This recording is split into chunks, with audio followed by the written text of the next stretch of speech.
পাওয়া যায়। এই যে আবারও মশা আসছে।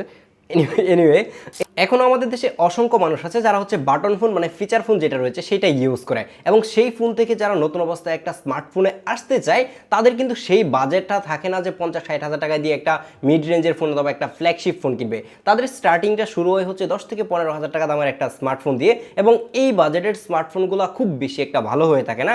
দেখা যাচ্ছে যে 6 মাস 1 বছর যেতে না যেতে সেগুলো অনেক বেশি স্লো হয়ে যায়, ক্যামেরা খুব একটা ভালো হয় না, ব্যাটারির ব্যাকআপটাও খুব বেশি একটা পাওয়া যায় না, দেখা যাচ্ছে যে দিন শেষে গিয়ে বারবার চার্জ দেওয়া লাগতেছে। এরকম অসংখ্য প্রবলেম কিন্তু এই বাজেটের ফোনগুলোতে থাকে, বাট এটার সলিউশন হয়তোবা এটা দিয়ে কিছুটা করা যেতে পারে।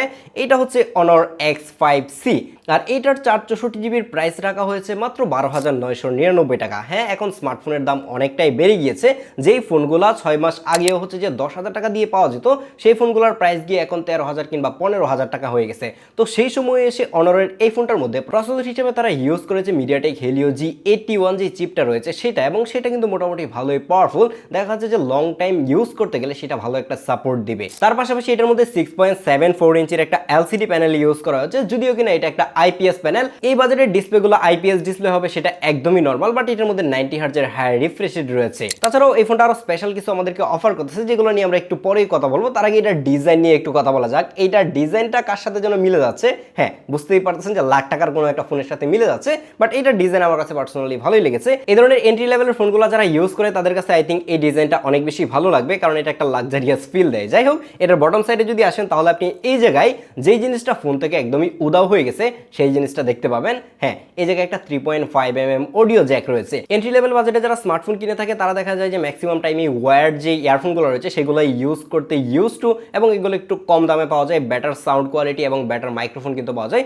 যার কারণে সেই জিনিসটা কিন্তু আপনি এই জায়গায় ইউজ করতে পারতেছেন। তার পাশাপাশি নিচের দিকে মেইন মাইক্রোফোন এবং USB Type-C পোর্ট এবং মেইন স্পিকার গ্রিল রয়েছে। যদিও কিনা এটার মধ্যে শুধুমাত্র একটা সিঙ্গেল মনো স্পিকার ইউজ করা হয়েছে। এই বাজেট রেঞ্জের ফোন যারা কিনে থাকে তারা ম্যাক্সিমাম সময় প্রচুর পরিমাণে মিডিয়া কনজিউম করে, তো সেক্ষেত্রে স্টেরিও স্পিকার থাকলে একটু বেটার সাউন্ড পেতাম। এয়ারপিসটাকে চাইলে স্টেরিও স্পিকার হিসেবে তারা ইউজ করতে পারতো, বাট এটার মধ্যে যে স্পেশাল একটা জিনিস রয়েছে সেটা হচ্ছে একটা নয়েজ ক্যান্সেলেশন মাইক্রোফোন।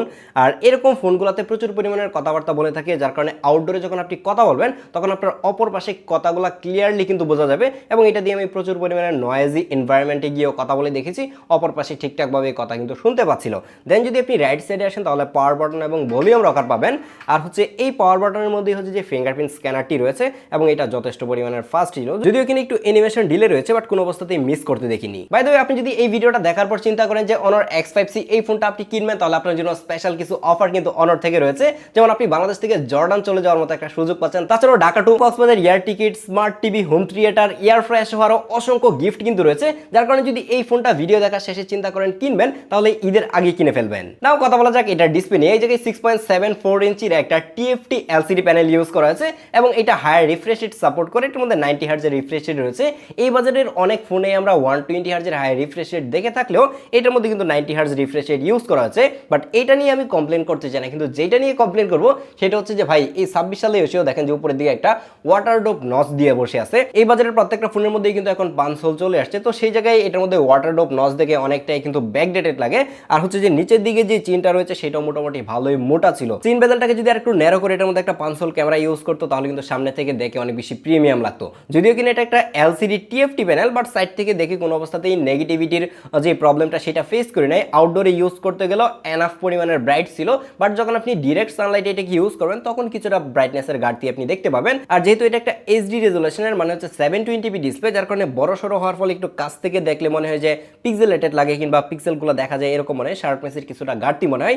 কিন্তু এটার মধ্যে আপনি ইউটিউবে যখন যাবেন তখন কিন্তু আপনি ফুল HD রেজুলেশনে ভিডিও প্লেব্যাক করতে পারবেন, তো সেক্ষেত্রে দেখা যাচ্ছে যে খুবই ভালো একটা এক্সপিরিয়েন্স পাওয়া যায়। কারণ এই বাজারের ফোনগুলো যারা নর্মালি কিনে থাকে তারা প্রচুর পরিমাণে সোশ্যাল মিডিয়াতে সময় দেয়, কিংবা দেখা যাচ্ছে যে ইউটিউবে প্রচুর ভিডিও টিডিও দেখে কিংবা মুভি দেখে, যার কারণে এই ডিসপ্লেটা যদি ফুল HD রেজুলেশনের হতো তাহলে আরেকটু ভালো হতো। তাছাড়া ওভারঅল এটা বাজেট অনুযায়ী ডিসপ্লেটা ঠিকঠাকই ছিল, যেহেতু এটা TFT ডিসপ্লে, যার কারণে গ্রিন লাইন পড়ে যাওয়ার যে প্রবলেমটা সেটা কিন্তু এটাতে আপনাকে ফেস করতে হচ্ছে না। Now let's talk about the performance. এই বাজারের স্মার্টফোনগুলো খুব বেশি একটা পাওয়ারফুল হয়ে থাকে না, একদমই মানে যে লাইট অ্যাপগুলো রয়েছে সেগুলোকে খুব ভালোভাবে চালানোর মতো প্রসেসরটাই কিন্তু ইউজ করা হয়। বাট এটা এটার মধ্যে মিডিয়াটেক হেলিও G81 যে 12 ন্যানোমিটার প্রসেসরটা রয়েছে সেই প্রসেসরটা ইউজ করা হয়েছে এবং এই প্রসেসরটা আমার কাছে মনে হয় যে খুবই পাওয়ারফুল এই বাজেট অনুযায়ী, কারণ এটা যদি আপনি ইউজ করেন তাহলে মোটামুটি 2 থেকে 3 বছর অনায়াসে ভালো একটা পারফরমেন্স কিন্তু আপনি পাবেন। তার পাশাপাশি তো ম্যাজিক ওএস এর যেই মানে একদমই ক্লিন একটা ইউআই এক্সপিরিয়েন্স, একদমই বাটার স্মুথ চালানোর যে ব্যাপারটা সেটাও কিন্তু আপনি এটার মধ্যে পাবেন। কিন্তু প্রবলেম যেটা সেটা হচ্ছে যে এটার মধ্যে 4GB র্যাম ইউজ করার ফলে কিন্তু অনেকগুলো অ্যাপ একই সাথে মাল্টিটাস্কিং করা যায় না। তার পাশাপাশি মাত্র 64GB হচ্ছে এটার স্টোরেজ। এই 26 সালে এসে আসলে এই 64GB স্টোরেজ দিয়ে খুব বেশি একটা ভালো কিন্তু চালানো যায় না, কারণ হচ্ছে যে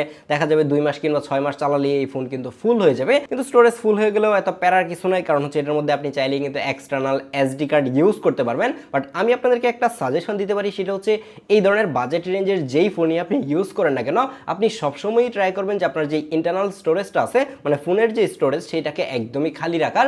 আর হচ্ছে যে যত কিছু আপনি রাখতে চান ফোনে, ফটোস রাখেন, ভিডিওস রাখেন, সবকিছুই আপনার যে এক্সটার্নাল মেমোরিটা রয়েছে সেটার মধ্যে রাখার ট্রাই করবেন। তাহলে দেখবেন যে ফোনটা একটু বেশি লং টাইম ধরে ফাস্ট কাজ করতেছে বা একটু ফাস্ট চলবে আর কি। আর যারা স্পেশালি গেমার রয়েছেন তারা কিন্তু চাইলে টুকটাক গেমিং এটার মধ্যে করতে পারবেন। 2D টাইপের যে গেমগুলো রয়েছে একটু মানে টাইম পাস করার জন্য চাইলে কিন্তু মাঝে মাঝে খেলতে পারেন। অনেকেই দেখা যায় যে বাসে বসে আছে বাট তার ফোনে ডাটা নাই, কিন্তু সময়টা তো কাটাইতে হবে, তো 2D টাইপের গেমগুলো বসে বসে খেলতে থাকে। তো এই ধরনের গেম কিন্তু আপনি চাইলে খুব ইজিলি খেলতে পারবেন। বাট পাবজি কিংবা ফ্রি ফায়ারের মতো গেমগুলো এটার মধ্যে কোনো অবস্থাতেই খেলা যায় না বলেই চলে, যেহেতু এটা র্যাম 4GB তার উপরে স্টোরেজ হচ্ছে 64GB, যার কারণে ওই বড় গেমগুলো এটার মধ্যে খুব ভালো একটা কিন্তু চলবে না, একদমই ল্যাগ হ্যাং করবে।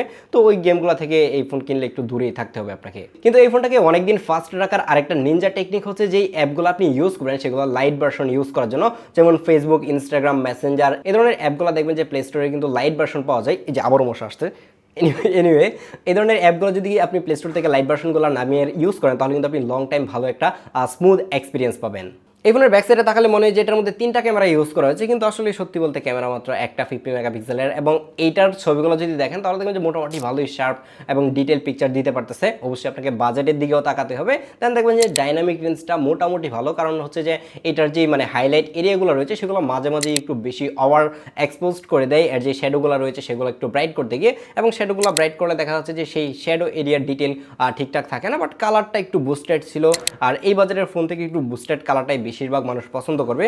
আর এই ধরনের ফোন কিনে কেউ স্পেশালি ফটোগ্রাফি করবে না, দেখা যাচ্ছে যে শখের বসে বা কিংবা মেমোরিজ রাখার জন্য হয়তো বা কিছু ফটোস তুলবে, সেই ফটোসগুলো ঠিকঠাকভাবে তোলা যাচ্ছিল। দেখা যাচ্ছে যে অনেকে আছে ডকুমেন্ট স্ক্যান কিংবা ডকুমেন্ট করে রাখার জন্য কোনো একটা খাতা কিংবা বই এইসবের ছবি তুলবে, তো এইগুলো খুব ইজিলি করা যায়। তারপরেও আমি এটা দিয়ে পোর্ট্রেট ফটোগ্রাফি করেছি এবং পোর্ট্রেট তুলতে গিয়ে আমি দেখলাম যে না মোটামুটি ভালোই পোর্ট্রেট উঠতেছে, যদিও কিনা আহামরি খুব ভালো ডিটেল থাকে যে এরকম না, কিন্তু এইচডি টেকনিক মোটামুটি ভালোই ছিল, যার কারণে দেখলাম যে নর্মাল মোড থেকে পোর্ট্রেট মোডে গেলে মোটামুটি ভালোই ছবি তোলা যায়। আপনি চাইলে কিন্তু সোশ্যাল মিডিয়ার জন্য ছবি টবিও এটা দিয়ে চাইলে তুলতে পারবেন। কিছু স্যাম্পল দিয়ে দিচ্ছি, দেখলেই বুঝতে পারবেন যে এটা থেকে কেমন লেভেলের আউটপুট পাবেন। বাট এর ফ্রন্ট ক্যামেরাটা নিয়ে কিছুটা হতাশ হয়েছি, কারণ এই জায়গায় একটা মাত্র 5 মেগাপিক্সেলের ক্যামেরা দেওয়া হয়েছে, এই জায়গায় অবশ্যই একটা 8 মেগাপিক্সেলের ক্যামেরা দিলে বেশি ভালো হতো।